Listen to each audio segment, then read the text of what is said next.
হাটে হাড়ি ভেঙে দিল ভারতীয় সংবাদ মাধ্যম।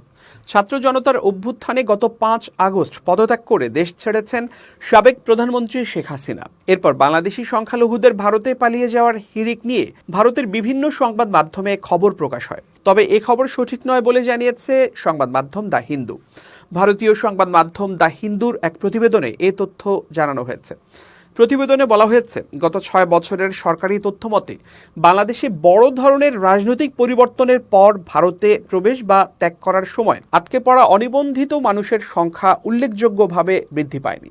হিন্দুর প্রকাশিত তথ্যে দেখা গেছে, গত ৫ আগস্টের পর থেকে ২৭ নভেম্বর পর্যন্ত বিএসএফ ১৩৯৩ বাংলাদেশিকে আটক করেছে। অন্যদিকে শেখ হাসিনা সরকারের পতনের আগে চলতি বছরের জানুয়ারি থেকে ৪ আগস্ট পর্যন্ত ১১৪৪ জনকে আটক করা হয়েছে।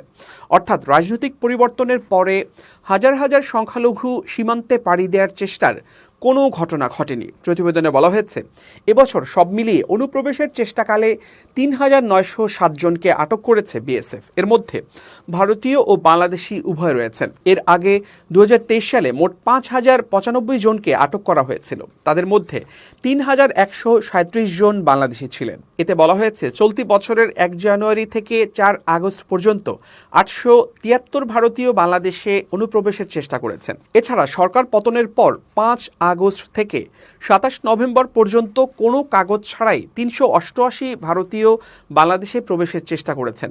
গত সপ্তাহে চিন্ময় কৃষ্ণকে গ্রেপ্তারের পর ভারতীয় সংবাদ মাধ্যমে দাবি করা হয়েছে, বাংলাদেশে হিন্দুসহ সংখ্যালঘুরা নির্যাতনের শিকার হয়ে আসছে। এর ফলে অনেকে দেশ ছাড়ার চিন্তা করছে। তবে এখন পর্যন্ত এমন কোনো পরিস্থিতি তৈরি হয়নি বলে জানিয়েছে বিএসএফ।